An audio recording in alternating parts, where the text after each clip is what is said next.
Welcome to Behind the MasterMinds, episode 21, and we are with Tessa and Jae from Course Productions. Yes, welcome to the show.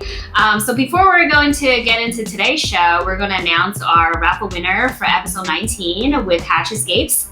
And This is a really exciting one. We had a lot of entry for this because it's their prototype of Act 1 of Mother Frankenstein. Mother Frankenstein. I'm very happy. I'm very excited. I want to know who wins. Come on. Mariana Gems. Mariana Gems. Congratulations. We'll be contacting you to let you know how we can send you that game. Yeah, you're going to love that game. It's crazy. Yeah, it's really amazing. But more importantly, we are here with Tessa and Jae. Let's get the intro. Yeah, so during the interview, if any of our audiences have any questions or comments there, feel free to type into the chat, and we'll get through them as many as we can. Yeah. All right, so ever since I started the series, I feel so ordinary because there's so many talented people that we meet on this show. And these two ladies today we're about to introduce have such an extensive resume that I feel like I'm meeting celebrities. Yeah. So with no further ado, would you like to do the introduction? Sure. So Tessa Whitehead is the artistic director of Course Productions and the co-creator and writer of Eschaton. She began her work in immersive and remarkable entertainment, developing and writing projects for the producer of Sleep No More. Wow. Oh my goodness. Randy Weiner. She previously worked on the television series Dare Me on USA and Netflix, as well as Crossing, The Catch, and Mistresses. Before working as a writer, she was a professional dancer for the NFL team, the Seattle I don't know how that happened, but we'll talk about that in a bit. Yeah, we might need a little demonstration later. Yeah. Oh yeah, you'll get one. And Jae Lee is currently a producer at Eschaton and the lead game designer. She was previously the co-founder of Wildrins? Yep, the first one was correct. Wildrins, a theater house and design studio that creates seamless interactive experiences through the combination of technology and touchable environments. Her work has been showcased and featured at the TED Conference in Vancouver, New York Festival of Lights, Red Bull, and the Center of Social Innovation, as well as in the New York Times. Time Out, No Proscenium? I'm pretty sure I said that right. Yeah. And more. She has been a speaker and a guest panelist at multiple conferences and discussions, such as the Immersive Design Summit and Columbia University's Digital Storytelling Lab. Her work has encompassed theater, AR, installations, digital experiences, physical and digital games, and maker culture. She previously worked on games Refuge, Expedition Yellow, Speakeasy Stocks, Wizard, Cocktail Hour, Cursed Castle, and a D&D game hosted at Wildrins. Oh my gosh. All right, we got through that. Yeah, we lost Tessa. Yeah, I think maybe she got disconnected from the internet. She'll be back. Again. She'll be back. Well, looks like Jay's taking over for now. Yeah. She's like, no. So Jae, we're gonna start off for our show. Yeah, so today we're really talking about the immersive theater production, Eschaton. And by the way, just to give a little bit introduction on how Eschaton actually works. So this is a show on Saturday, and it's only at 10 p.m. at Eastern Time. It's a 1-hour show, and the age restriction is 18 plus. Although I do believe you guys have 2 shows are coming up for Halloween called End Times, which will give a 2-hour show from 5 to 7 Eastern time from Friday the 30th and Saturday the 31st. And because of these shows that's happening, they're generously offering our followers a discount code for 30%. And the code is called ESCAPE. Yeah. And that's only valid on the first 50 customers. The first 50 customers, so make sure you book your tickets. Yeah, and I know there's many fans out there, so definitely get your tickets as soon as possible. Yeah, we'll bring this back up later, but let's continue with our questions. Yeah, so I mean, I was just saying, like, for the show wise, once you purchase a ticket, you'll get a confirmation saying that you'll get the Zoom link, and a few hours prior to the show, on the day of, then you're allowed to log into the Zoom around showtime. Then there's an intro video, and after that, the door will open. and you'll get to explore many different performers in different breakout rooms on Zoom. So many. You'll feel, you're free to like leave a room, go to another as much as you want to, and then as time goes on, you discover more codes, open more rooms, and then there's like different actors and actresses with various talents like singing, dancing, magicians, contortionists. I can't even name them all. Yeah, I saw a sword swallower in one. I was like, whoa, they have everything here. So crazy. But at the same time, you're also able to look for clues and solve puzzles. So there's just like a lot to do. And I'm gonna stop babbling now because I'm gonna give the stage to these ladies. Yes.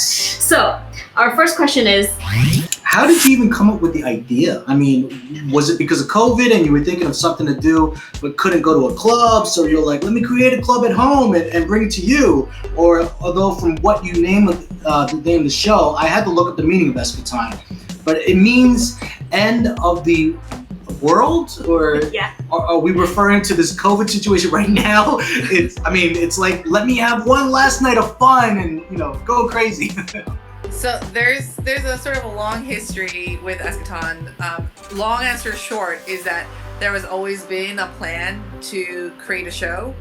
Originally, when I had met Tessa and the CEO, of course, Brittany, the show was going to be physical, in a real physical space in New York City. We were looking at real estate. At that point, we had the name Eschaton was already chosen. Like, this was pre-COVID, multiple months before any of the current iteration of Eschaton has been brought to light. And when COVID happened, there was a period of, I would say, 2 weeks in which a strong pivot was decided that we were going to take the show online. And that was sort of a new venture. None of us had done purely online experiences before. I've dabbled a little bit in technology, but that's very different. Like, working with Arduinos and the Raspberry Pis are very different from doing an entire web browser-based experience. And so when that decision was made, there actually wasn't that much like reformatting of the overall urging ideas of what we had talked about with Eschaton. We had talked about this like physical version of the experience, but there was definitely a steep learning curve of how to take the content and make sure that it translates well over the new medium of Zoom, as well as web browsers, as well as other things. So that's sort of a shortened version of the answer. There's many other details that go with that. But. Right. I mean, it sounds like it would have been like Sleep No More, but what you did was you created a digital Sleep No More type. It was actually, in retrospect, it's actually quite a bit of a boon for us to have gone digital, because there's always been conversation about adding in escape room or puzzle-like elements even in the physical version, which would have set us apart from, say, Sleep No More or any of the other like more traditional or conventional immersive experiences or immersive dance experiences in New York City, or like that fell. So we wanted to make sure that we were hitting a lot of different points of interest, not just immersive theater goers, and that's being able to do it in the digital realm makes the game components actually much, much easier to deploy and to create. I mean, there's a reason why escape rooms were originally online, and why they flourished there for so long is because you can create worlds out of nothing, and you don't have to make sure that, you have to try to like suspend the disbelief from the audience that like, oh, you're trapped in this room because asteroid is going to hit the Earth. That's right. It's a little bit of a different level of experience, I would say, in terms of the amount of investment that the audience needs to give. So we can do so many more crazier things. We can have a lot more control over the kind of the path that the audience takes, and the information that we're giving to people at what given point, because everyone is bound to the structure of the internet. Yeah. Yeah. Did you want to try to see if you still have that echo? I think I'm better. Yes. Yeah, you're back. Is there anything you wanted to add to that? No, yeah, I mean that perfectly captures pretty much the experience of Eschaton. We've been working on this show for almost a year and a half now, and it serendipitous that it ended up in a digital world. And I think we've made the best of it, and it's ended up having so many surprising advantages that we weren't expecting. A little bit, it's like you're trying to find the upside of a terrible pandemic. You know, it's definitely not a good situation all in all. But I think one of the sort of happy consequences is that it ended up opening up this space for immersive in the digital space that necessarily wasn't there before. So I think, there's a long past history to Eschaton, as Jae said, but definitely the pandemic inspired this new digital format, and I think it has really taken us to new heights. Just out of curiosity, are you able to disclose where the real estate was that you were going to have?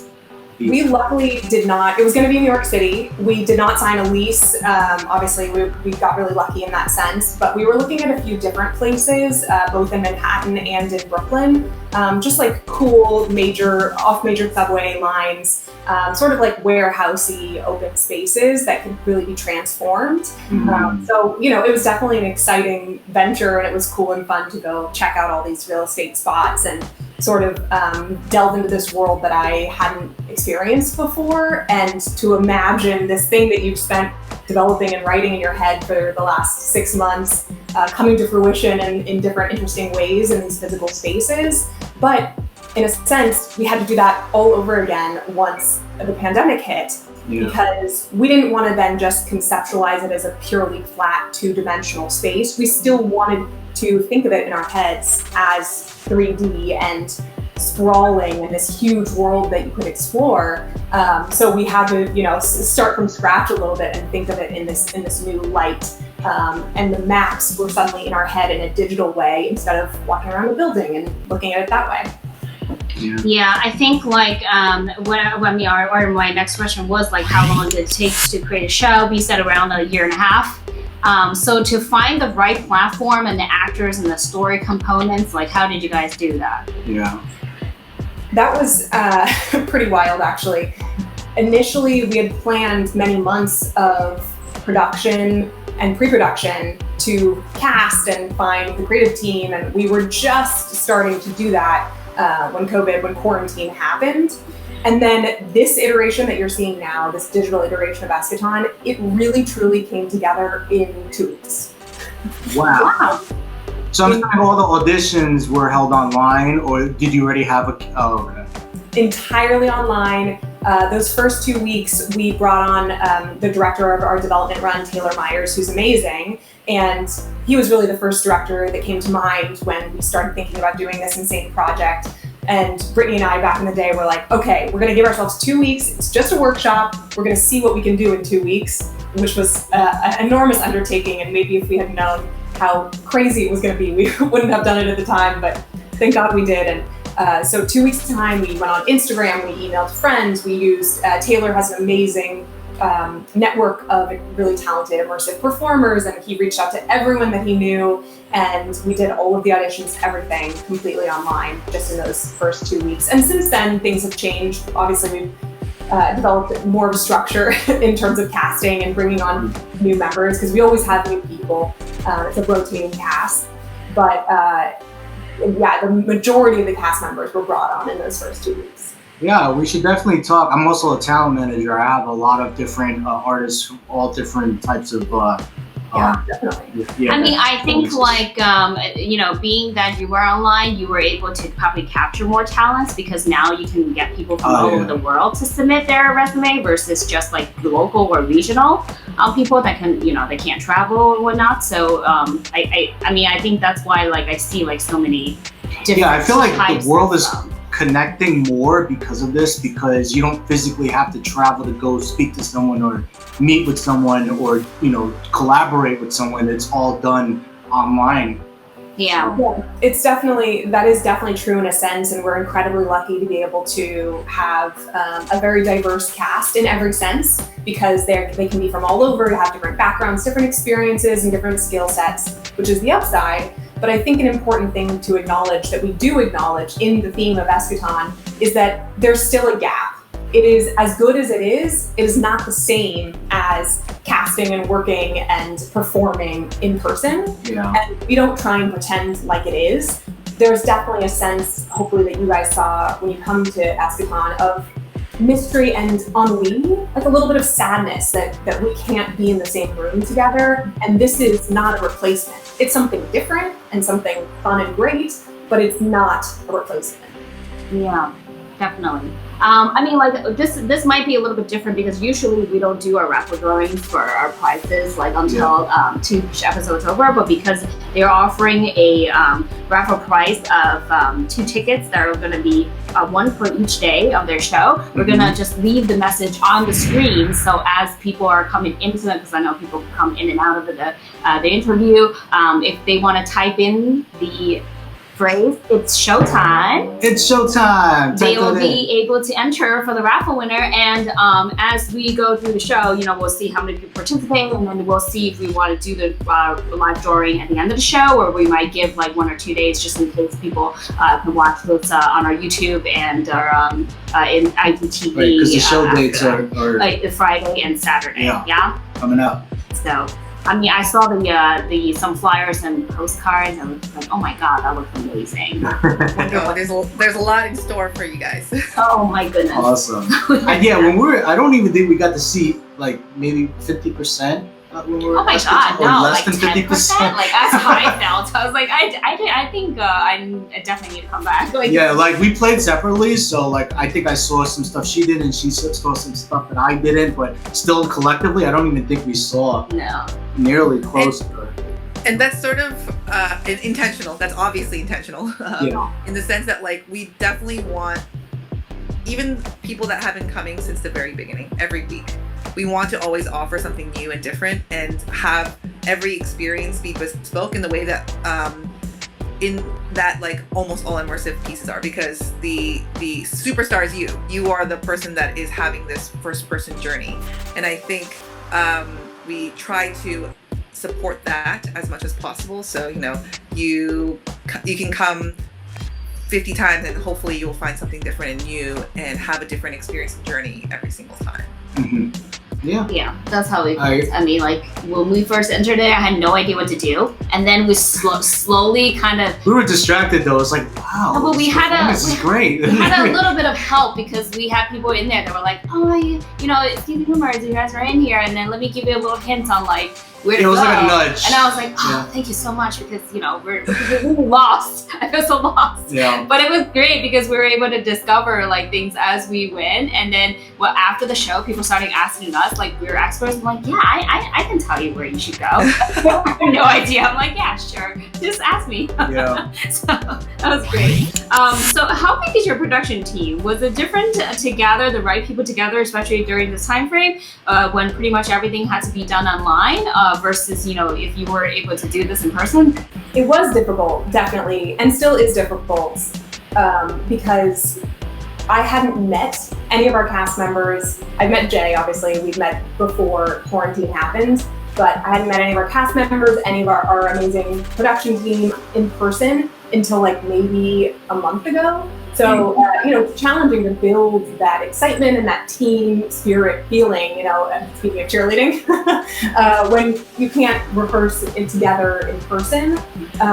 But yeah, we owe so much to our amazing director, Taylor Myers, again, who brought on our incredible production manager, Christina Vanuk, who does so much work, and she's brought on all the ASMs. And we luckily found Andrew Katz, who is another one of our great producers. He came through to like totally by happenstance. He emailed us and wanted to join the team, and it just worked out. But it's been a challenge assembling this team in quarantine and over Zoom, especially when a lot of people in the arts industry are out of work and looking to work, and we want to support as many of those people as we can. However, there's also other considerations. They go home to be with their family because it's quarantine and aren't available to work. So there's a ton of obstacles, and I think that we've been incredibly lucky ending up with the people that we did, and they've helped us build this show literally from the ground up. Our production manager has never worked on a show like this. Obviously, I don't think anyone really has. Yeah. he kind of invented the whole thing and all these crazy structure sheets and Google Docs and everything. So yeah, we're very lucky. Yeah, you know, the funny thing is, even though, like you were saying before, it's not the same as actually watching a performance in person or actually being there, it felt very intimate. Just being in that room and watching them, like it's almost like they're, like even though they're talking to a bunch of people, if you feel like they're talking to you because, you know, you're the only one that's, you know, screen to screen, but yeah. And also you're so much closer. You're, you know, maybe at most 12 inches away from what is happening on the performer side. So you're able to see details and have moments of, oh, that's what they're feeling, because you can see their facial expressions so clearly. It's very different from when you're in like the nosebleed section in the Broadway show and you're seeing like a very blurry flesh colored circle that's bobbing around and you're trying to figure out like what kind of expression they're actually having on their face. So this medium lends to it's inherently intimate, and we were happy to see that like marriage between the intimacy of what the medium is and the kind of content we were trying to create, which was trying to make sure that to, like Tessa said, we weren't trying to replace the intimacy of a one-on-one that is physical in an actual physical theater, but there is a different level of intimacy where someone can, you know, feel comfortable sharing secrets that they might not have felt comfortable sharing because it's in an online setting. And you can have that like almost comfort of sometimes anonymity, or sometimes you don't know where they are because you don't know where the physical space is. You can be from anywhere. You can be in Alaska. And I think there's that lends to like what you had brought up before, this comfort of like everyone could be from anywhere in the world and we're still all here together, and the sense of community that Eschaton is hoping to foster and continuing to hope to grow is this like moment of, hey, I know it might be kind of hard outside and reality might be a bit of a cold bucket of water, but here in Eschaton, we're here together, we're seeing the same things, we can enjoy this world and story together. And I think that's something that brings us a lot of joy every week, and hopefully that translates to the audience as well. Yeah, I mean, like, essentially, I feel like everybody is like B.I.T in there, because you get your moment, you know, like, if you get on and to talk to the characters, great, because then you're like, oh yeah, I get recognized. So I do see a lot of people, you know, trying to interact and type in messages and whatnot, because they want to be able to involve themselves into the show, and like, they feel like they're part of the show too. Yeah, especially when the artist looks at the camera, he's like, hey, and he's like, you feel like he's actually talking to you, like he's talking to me. You mean those burlesque ladies? Oh, I was talking about the illusionist, the magician guy. Magic is specifically like something that I think is there's a lot to gain from doing something that, because basically you can do up close magic with 500 people, which is impossible to do in real life because, you know, only so many people can be right around your table when you're doing magic. So I think magicians everywhere alike are sort of seeing the benefits. It's not all benefits. It's very obviously very different from having a live audience. But I think there's some benefits to saying, hey, you know, you can show that one, you can pull out a name out of a hat and everyone can see it and not just the first row. Right. Yeah, it was a little bit weird when we were like watching The Magician, and then he was like, thanks guys for your silent applause. I was like, we were all muted, so. But he's like, thanks guys, I see you applauding. Your emoji applause. Yeah, I mean, it's funny, we get that comment from the performers who are navigating this totally new performance medium as well for the first time. We get that comment all the time that like they miss a lot of things about live in-person performance, but probably maybe one of the number one things is just a reaction, getting to hear any applause or even boos. I think like getting any kind of gauge from the audience would be really helpful to a performer, obviously. So it's definitely something that they had to learn and practice and get good at, and reading the faces and the Zoom windows in a way that you read applause. So it's, yeah, they definitely miss that. I think Zoom is probably going to start coming out with like soundboards. Like, ooh, just push the button. Oh, I hope so. Yeah, that would definitely help our show. So when was the opening date for this show? Like, I know you were actually sold out for many weeks. Like, what was the full capacity that you allowed during one show? And is there any reason why you can't just leave it to unlimited amounts of audiences since it's just over Zoom? We are limited only by the technology and by what serves the performance and the artist best. So obviously, when you buy a Zoom license, there is a limit to the number of people that you can have in every single room. And also, even if we let in, I know the highest limit they have is 1,000 people per room. We could ostensibly grow to that size, but we do want to find this happy medium, the perfect balance, so that you don't want to sit in a room full of 1,000 people and not even have the chance that you could be called on by the performer. We like that excitement of feeling like I could be called on at any moment. I can see and be seen by everyone in this room, so it doesn't just feel like masses of people on a digital event together.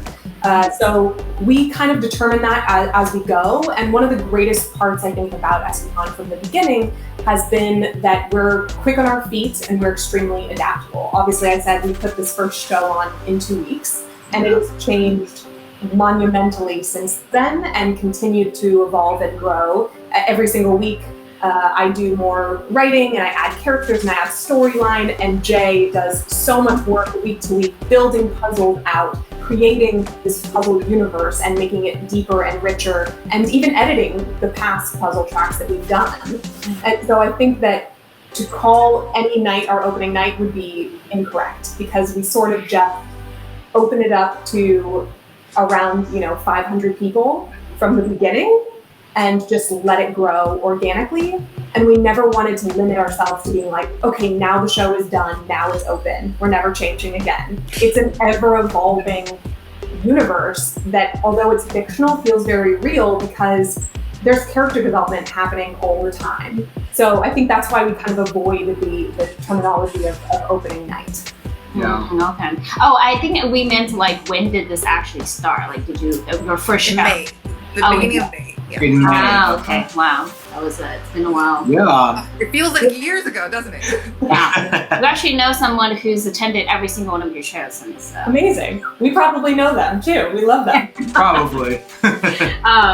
So we thought of the concept as great, that there's like no way we would have been able to see the entire show in 60 minutes. I mean, I spent 30 minutes listening to Iker sing. Yeah. Iker sing, he's so great. Amazing. So there's definitely people who would return it, another week, so that they will see like different types of actors, actresses, experience an entire different night from the previous night. So how does the rotation work in terms of different actors? Do you actually, have 1 to 10 here, and then the next week is totally different, or you only switch out a few?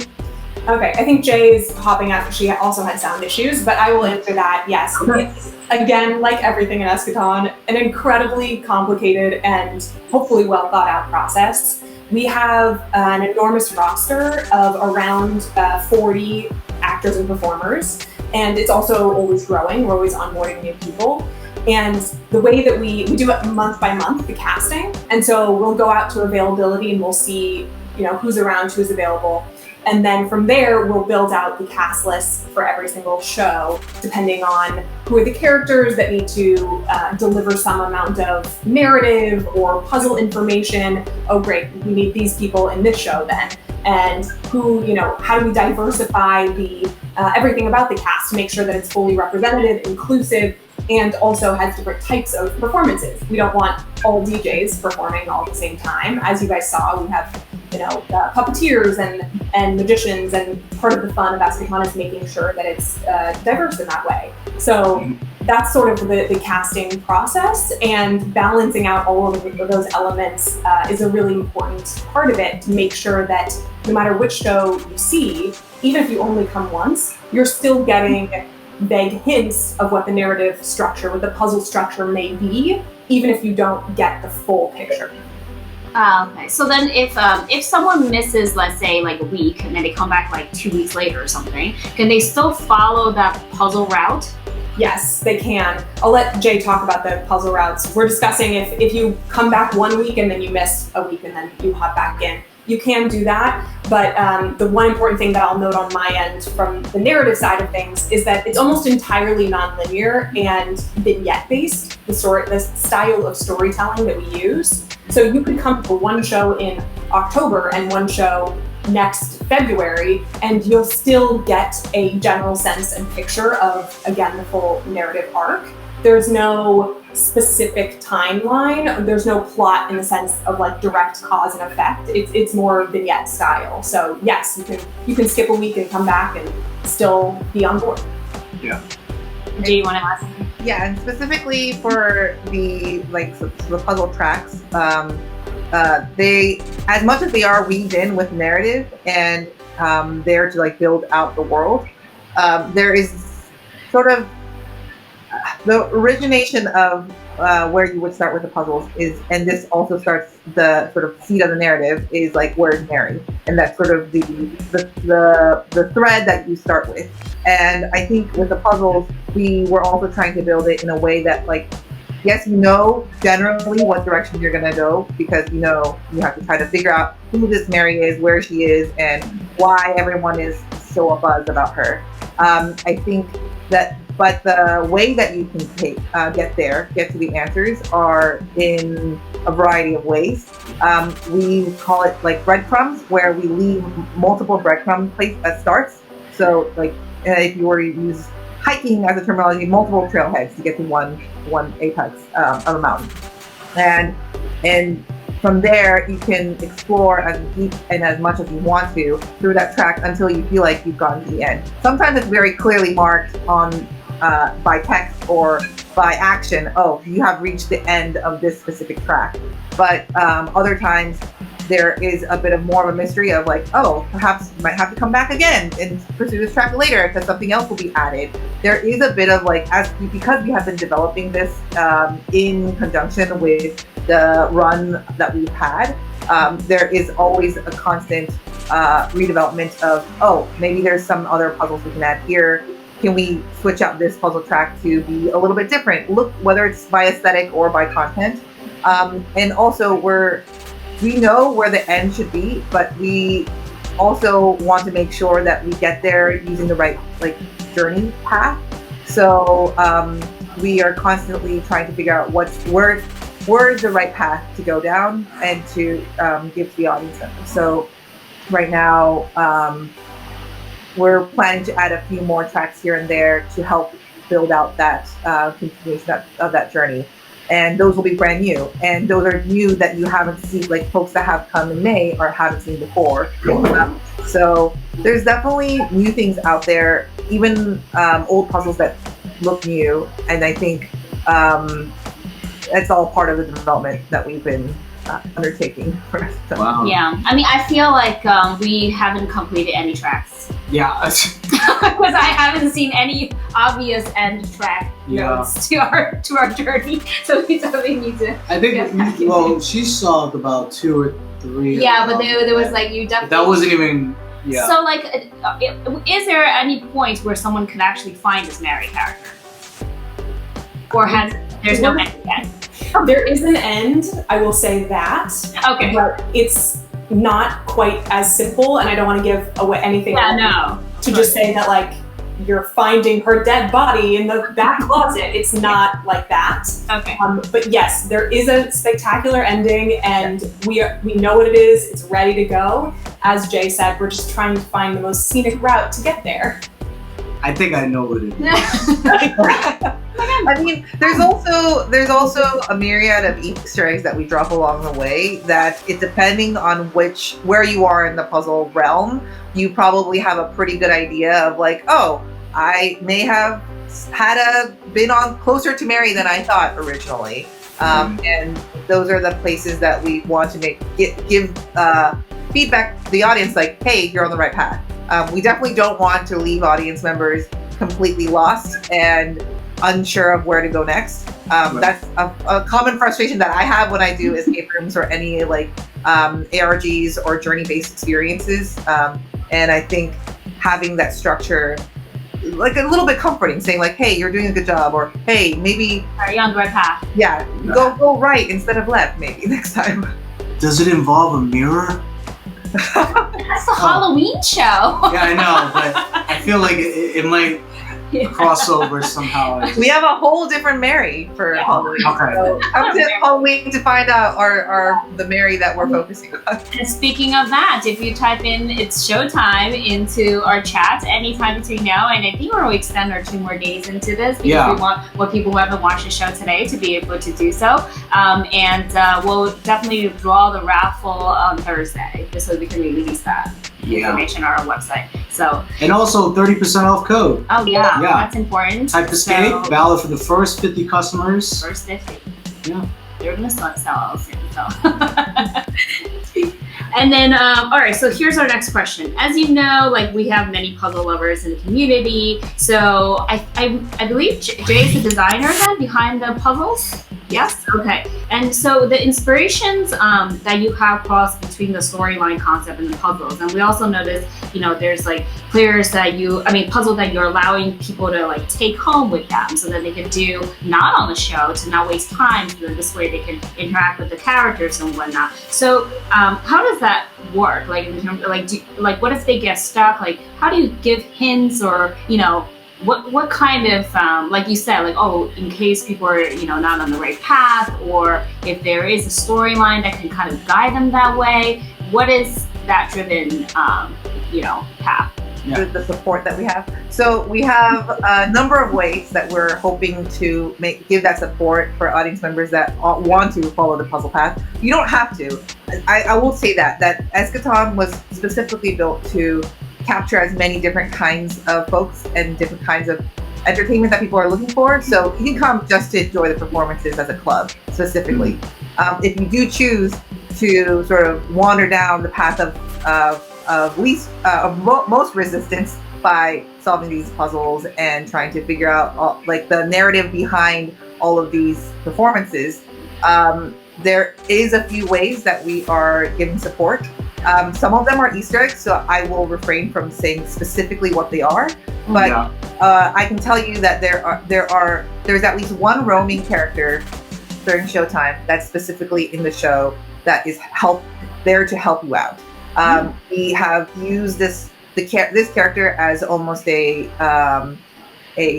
perhaps acolyte of Mary in a way that allows you to have some indirect conversations with them to figure out the path that Mary has laid out for you.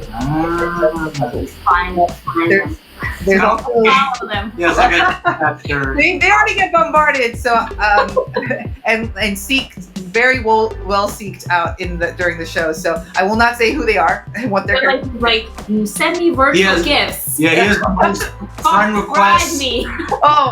They're also a wonderful performer as well. So they lend their artistic hand. That could be anyone. They might build out. So they might ask you to, give them some Eschaton in-world bribes so that they can give you these hits and answers. But we also have a few other outlets that you can that we've used via other means of communication, whether it's email or chat or other things that allow folks to interact with Eschaton in a way that is different from performances and puzzles, so that you can have a character that you can email and say, hey, how are you doing? Or you can email them and say, hey, this thing is not working. How do I unlock this?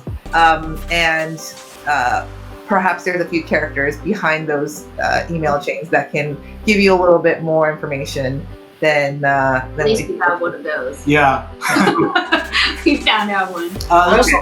Kelly Wolotz is trying to use the code. She's saying it's not working. I'll help her out. So it's not a promo code. It's actually what's called an access code on TicketTailor, which is our ticketing website. So if you go, and I just tested it out, so it should work. Happy to help if you have any issues. You can always email boxoffice@chorusproductions.com if you have any issues. We're always on the email, always happy to help. But if you go to the ticket website, like get tickets, there's a little link at the top that says, do you have an access code? Click that. That's where you enter escape. It's case sensitive, so make sure you type it exactly as they've written it. and it should work, and it'll unlock a discounted ticket sort of amongst the ticket tiers at the bottom for you. It says just for Escape the Rumors. So yeah, I believe it's all lowercase escape. Yeah. Yeah, all lowercase. Yeah.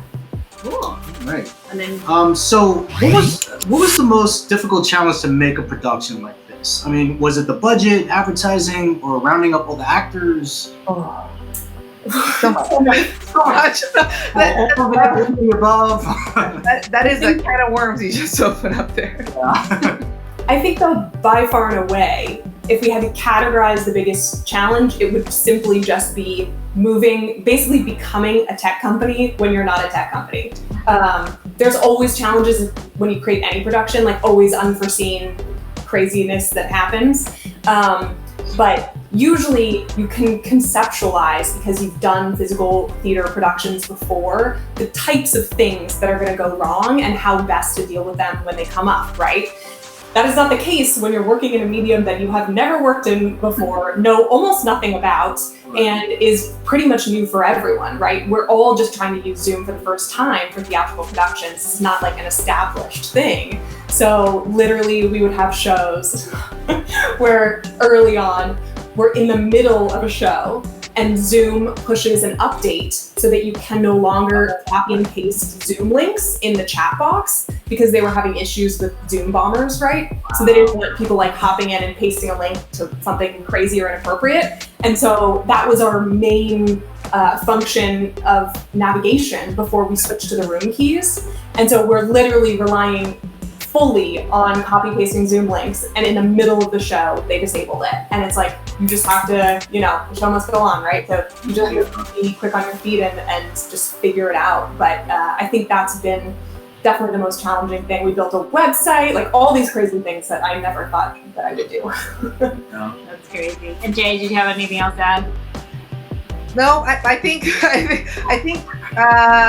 there's a line on a medium that we have one expert, we have one engineer who's amazing and excellent and helped us immensely navigate this path that we're on. But all of us, most have dabbled in very little HTML and CSS when it comes to like website development. And understanding also, all of a sudden, we're dealing with UI and UX in a way that like none of us are familiar with. I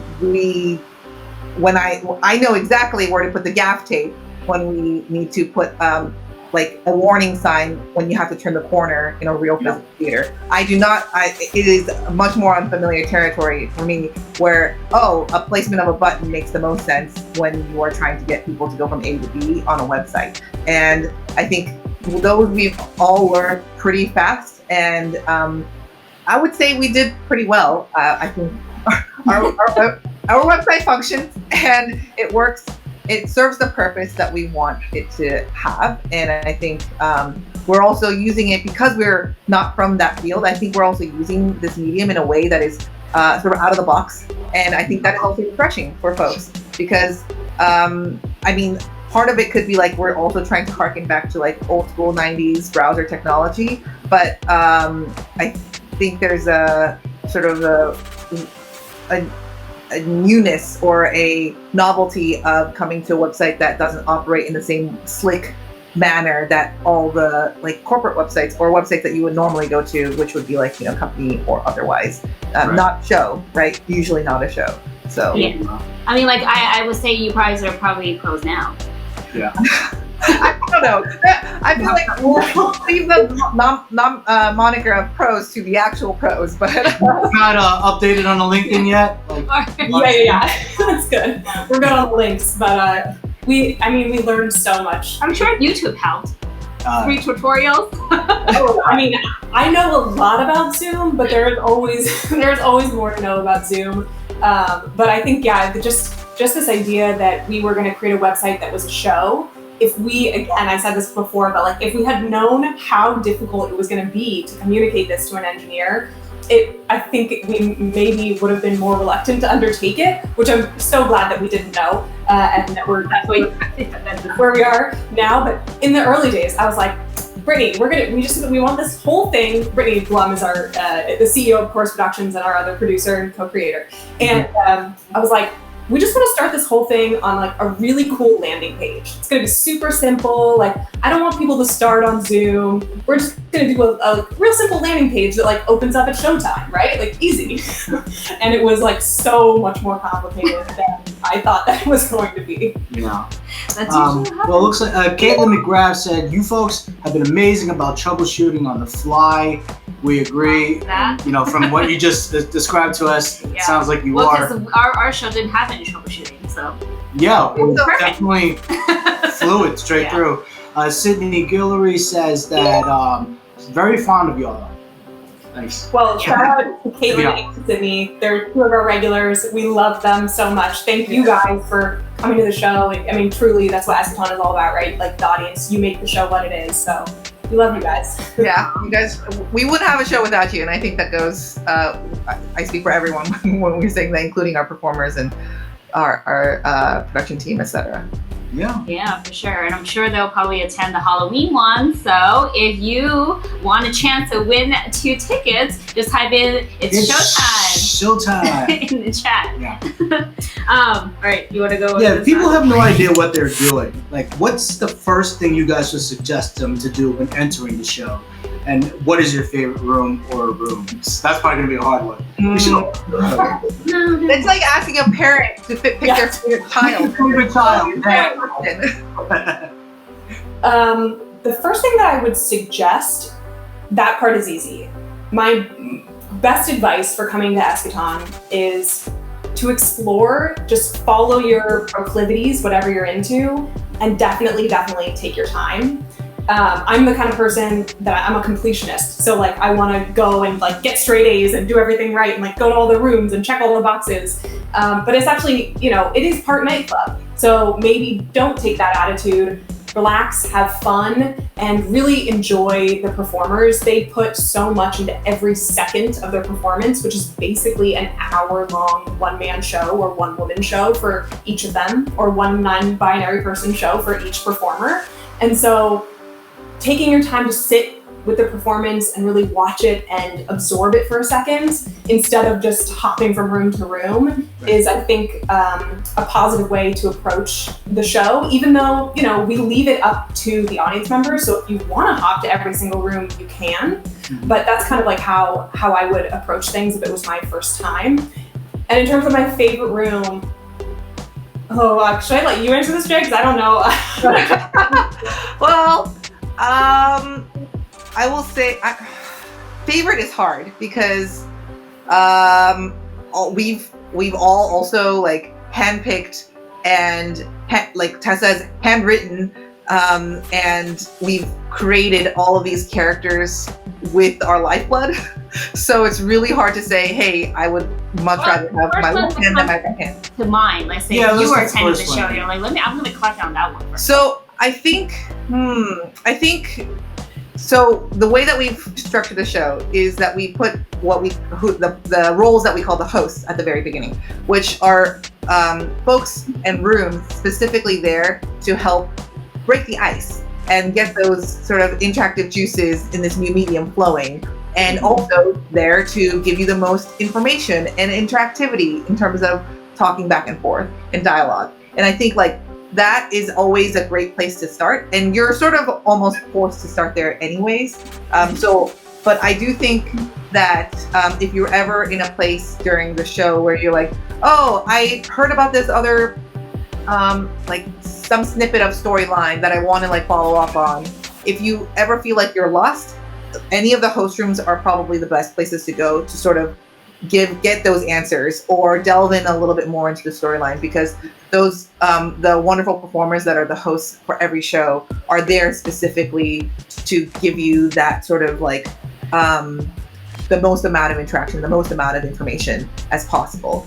Some performances that we have are, I mean, we have every performance from like completely talking to you one-to-one the entire show to like, we'll never talk to you ever, and probably not even look at the camera because that is breaking the fourth wall. And so I think that is always a good sort of place to go to. And I feel like a lot of folks, a lot of folks, and there's a reason why those rooms are very popular, is a lot of folks find that like that's the interactions that they want during these times of quarantine. They want to have that like intimate chat with other folks, even if it's 25 people online. And I think that's always a good place to start. That's a good suggestion. Yeah, and I think that you also create friends too, because then now we have like people who are just like, oh yeah, are you going to the show next week? Like you probably it's like a real club. Like you going to the club tonight? Let's yeah. I have to say we have an avid fan base that will be there on the dot. When the show opens in these hosts drinking hand. Definitely with drinking hand. Yes, and it's a real show of support, and I think like I think us and the performers really appreciate like, oh wow, they're really here and they really want to be present, and with the 15 or 25 other people that are in this room at this one moment. Well, I mean, sometimes it's 50, sometimes it's 100, but I think it's amazing. It's amazing to see sort of that kind of like connection. Yeah. Phenomenon. There was one room where I was in, and then the actor actually calls them out. He's like, "Oh, your husband finally was able to attend this week," and I'm like, "Wait, he was here last week?" You guys know each other? Yeah, I mean, you get to know people really well. I mean, we have performers that say, "Oh, like this one person comes into my room at the beginning of every show, and we just chit chat for 5 minutes before they start on their own journey and go to other rooms." And it's some people have really developed a rapport with a lot of our performers, and yeah, it's really amazing. Yeah, I'm gonna make a suggestion. Like we only played it once, so maybe it already exists. I don't know because I didn't discover this type of room yet. What if you had like a mixologist like at a bar, and then he's teaching you how to make drinks at home since everyone's drinking at home anyways. And then it's almost like you're at a club. Come to Halloween. Just come to Halloween. That's all I'm saying. So there's a question from Sydney now about this. Well, Kelly Wallace wants to know, how will End Times be different from the regular show?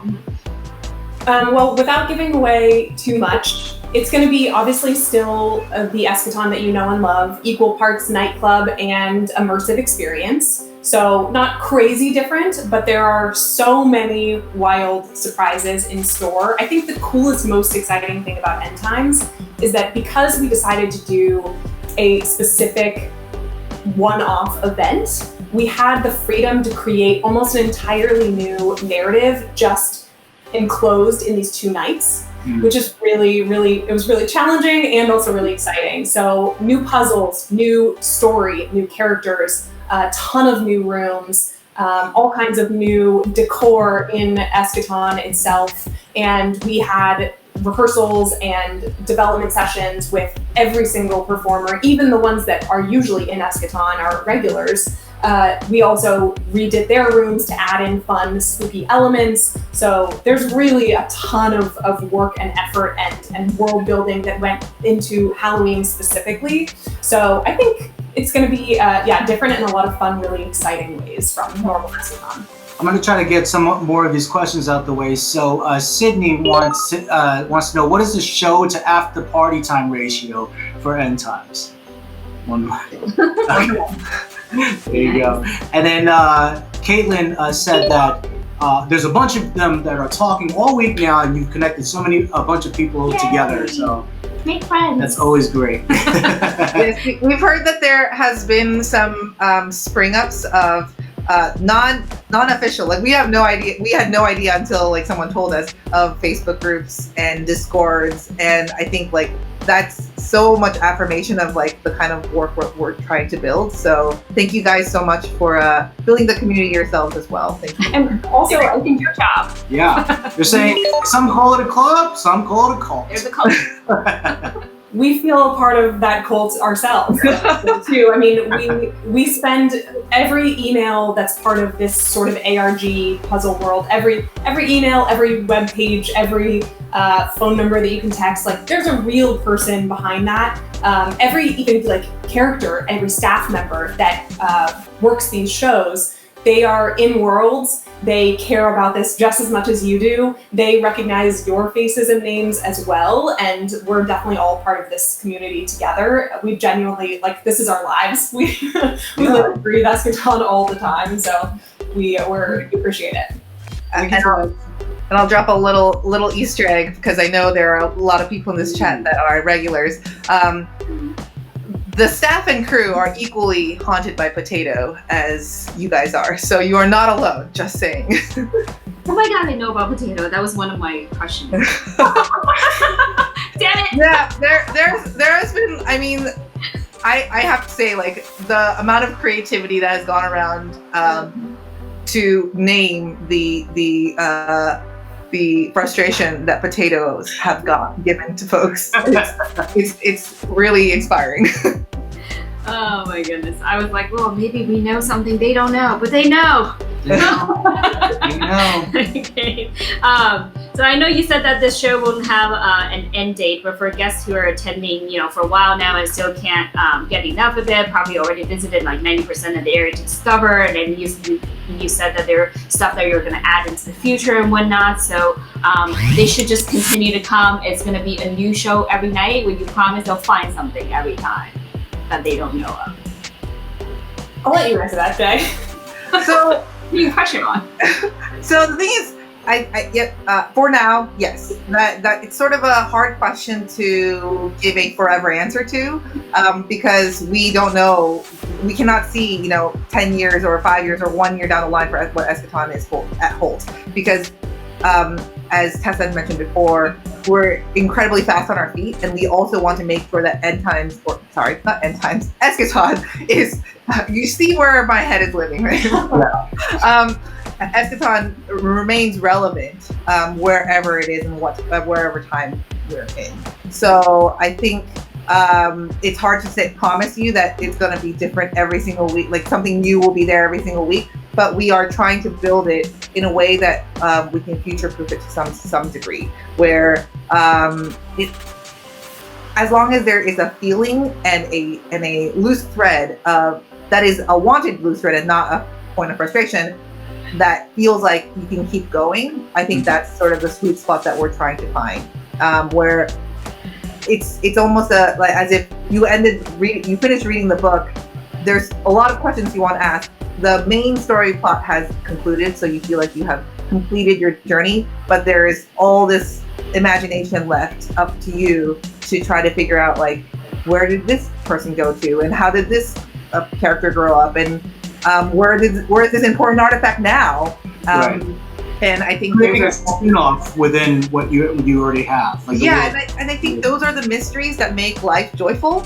That like continue to give us the juice to keep going on and progress. So that's sort of it's familiar, yeah, in a way. So they feel connected to the kind of story in that world, but you're not like creating a whole new one. It's still within the same realm. Yes. Yeah. So here's one of your loyal fans, Nathan. He's been in the show since May. He wants to know why are they called potatoes in the first place? Well, Question. I will answer this with hopefully what seems like an enigmatic answer, but it is reference to a very an ARG that I found a lot of inspiration from. It is also an ARG that is sort of one of the founding, I can't say founding fathers because it's not really that, but it's one of the core ARGs that, like, the ARGs that are current have seen a lot of inspiration from. So that is why they're called potatoes. Also, potatoes are fun to say, and there are potatoes or potatoes. It really depends. Potatoes. Okay. No, that's the answer to that. Awesome. And our last question for you is, like, are you open to having different times and dates soon that might be more fitting for international guests and, who want to check out the show? 10 p.m. is quite early for some places. Yeah. Yeah, I think we're constantly experimenting with what works best and how we meet our new and expanding audience where they are. It's tricky to anticipate what is going to work and what's not, mostly because we do only organic marketing right now. I know this is kind of in the weeds, boring way to answer, but we don't have like a marketing team in the UK like putting out the word. So you never know if you open up a UK time zone, like, is it going to work? We had one UK show, it went amazingly, but we're just not sure. And we're doing another one actually this Friday for Halloween. is optimized for UK, but you never know how well it's going to go, how the word of mouth is going to get around. So yes is the answer. We're always looking for ways to expand and include more audience, more global and more accessible to people who can't see immersive theater, who don't live in an area that has immersive theater. That's definitely been the goal day one of Eschaton. It's just a matter of implementing those things. So yeah, we're looking forward to new additions and new changes. Great, yeah, because I mean we have a lot of audiences that are in the European time zone, so hopefully we'll get your name out there and you'll have more cults in the UK area. Yeah, they should come to the Friday show. It's 5 p.m. Eastern time, so whatever that is, wherever you are in Europe, it should be like a pretty good time zone, like anywhere from 8 p.m. to 10 p.m., somewhere in that range. And send us emails. Send us emails to boxofficechorusproduction.com and let us know. Hey, we do have some folks in Singapore that come, or Japan that come, which is totally an ungodly hour, if you please. But I think if you let us know where the interest is, we'll hopefully try to make that work. We just don't know because we haven't heard from folks yet. We definitely seen people come, but if you really want us in your time zone, email us. Just let them know. That's the pitch right there. You want us in your time zone? Email us. Yes. We'll bring it. Yeah. Awesome. All right, so here we go. It's time. All right, so we are about to play. Think or drink. Take a drink. So the way that we play Take a Drink is we ask our guests questions, and if they get it right, then we take a drink. If they get it wrong, then they take a drink. What are you drinking, ladies? A beer, IPA. Can we see what brand it is? Can you show it up to the camera? It's Athletic. Ooh, all right. Pretty color. Yeah. And Jay, what are you having? I did not prepare a drink, so I will just make confident. My drink. I'm not getting any wrong, so. I'll drink for both of you. Yes, Tessa will drink for both of us. Oh, I haven't drink yet. Okay. Sounds So I'm gonna start already. So yesterday we took a trip up to Pennsylvania, and we stopped by this apple picking orchard, and we discovered. Mainly for the show, right? That's why we bought this. Yeah, that's mainly yeah, right. So we discovered this hard cider. It's from homemade hard cider from Manoff Market Cider. So Apple cider. Yeah, we're gonna see what this tastes like, and all right, see how it goes. All right, so first question. we ask the questions. They get 10 seconds. And then, Are you ready, audience? You can help. All right. So, what is the name of the cipher that was in one of the notebooks that would require a key word? Oh, I know this. Can I say it? Yeah. Missionaire. Yeah! Woo! Cheers. I feel like you're doing this on purpose so you can drink more of this delicious cider. Very true. You might be right. Because I was like, you don't need a cup. He's like, no, I'm gonna finish that. I'm finishing this. Tessa, I'm very proud of you, just so you know. That was quick. Yeah, that was really quick. Yeah, because she's not even the puzzle. Yeah, she's department. like, I know this. I know. I mean, we write the stuff together, so but it is always like very heartening when. Also, Tessa's a big gamer as well, so. I try. It definitely helps. Noted. Yeah. All right. Question number 2. I don't know how many lounge names you have, but that night when we were there was only one. What is the name of that lounge? Cherry. Yeah. No problem finishing this bottle. Seems like no one's streaming today but you. No, I'll join you. Yeah. Aww. All right, and it's nap time after this show, anyways. Yeah. All right, let me bring this countdown back. All right, our next question. On the electric panel, this one might be a little bit harder, with the breaker puzzle, what is the last letter? Does the audience know? I don't know. Can I look it up? Is this? Yeah, look No. it up. This was Great. I know the answer. I don't know. Yeah.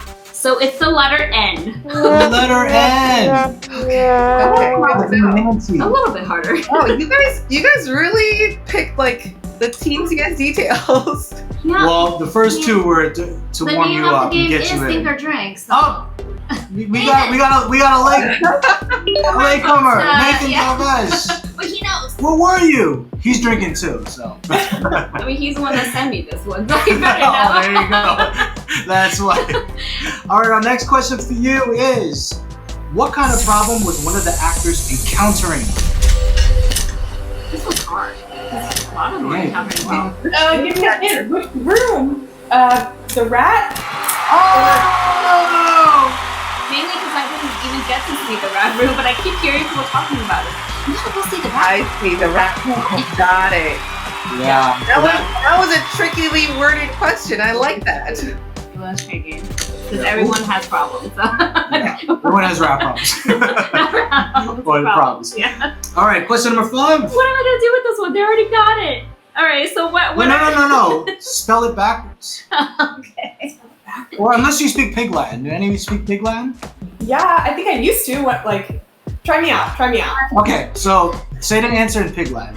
All right. So what are the maps called in the show by the fans? The Maps. Map? Or the puzzle map. The puzzle map. I have no idea. What is it called? That's what they call it. You just said it before. Potatoes? Yeah. How would you say it in a certain language? In Pig Latin, I can't speak it. I thought you guys were gonna speak it and I was gonna understand. Oh, we could have done it like that. Too. Yeah. Well, we do have a bonus. We have a bonus question for you. So. Okay, I'm ready. I'm drinking. You guys got it right. So. Is it? It's a potato. Oh, So they call it. I forgot something. I know there's an A Y you add to the first letter and you move it to the last thing. Yeah. So it's either a tato pay or a tottle pay. Yeah. I forgot. Yeah. So I mean, this is not really a question. So I'm gonna ask. I mean, Yeah, I'm it's not asking really, this one. But it's not really a question. It's actually something that. Yeah. All right. Then you go. Yeah. So this is not really a question, but more like a plea for a hint that I'm asking for fans of them. So is there any use of the drink menu in terms of embedded puzzles? Because we're all curious to know, are we actually ever going to use that? That's not going to be a question. Currently no, but yes. Currently no, but yes. Yes. Yes. And also it's also sort of like a it's weird to say Easter egg, but it's definitely like an ode to the first ever puzzle that you will ever probably solve in the Vanity, which is how to get into Mary's drawer. They talk about a Manhattan cocktail. So that it's supposed to be, also the cocktail menu is there to be like, hey, yes, you're in a club. There are cocktails abound. And yes, there are things, everything in Eschaton has a purpose. Yeah. Whether it is very apparent or not very apparent is mostly on purpose. And I say mostly because 99.9% of the time it is there on purpose, and there are 0.1 chances of things being there by mistake, and we have just didn't catch it, and a wonderful fan will let us know that And we fix it. Or we roll with it and make it put it back in and put also like a little thank you in there for our lovely fans. Nice. Yeah. I mean, like, look, Cindy called us out for extortion of information. But I did this for you, Nathan. Well, thank you, ladies, for playing Think or Drink with us. It's always great to hear our. Tessa, thank you for drinking for me. We're going to put our information on the board again for everybody. There's a 30% discount code that you could use for the show that's coming up for Halloween, which is on Friday and Saturday from 5 to 7 Eastern Time. Escape in lowercase. In lowercase, yes. Remember to put that in the access code section of the website. If you want to get a chance to enter the raffle, Secret phrase is it's showtime, and they'll be giving away 1 ticket to the Friday show and 1 ticket to the Saturday show. So For end definitely try your luck. Yeah. And enter we dare. We're ready to go in costumes, maybe. Oh, please come in costumes and please bring your Halloween A game. We love seeing all of that energy. Awesome. Yeah, and then we'll announce the episode. winner. Now we'll announce the winner just on Thursday because they have to give Right. away tickets on Friday, Saturday. But our so, next guest on episode 22, it's Grizzle. Grizzle, So we're gonna see mother-daughter them. duo. Well, thank you so much, guys. Thank you, It was a lot of ladies. fun. Thank you for watching, everybody. Bye. For me to choose, 2 hits left for me to use, 1 hit left for me to move. Time is running out, gotta figure something out. 3 hits left for me to choose, 2 hits left for me to use, 1 hit left for me to move. Time is running out, gotta figure something out.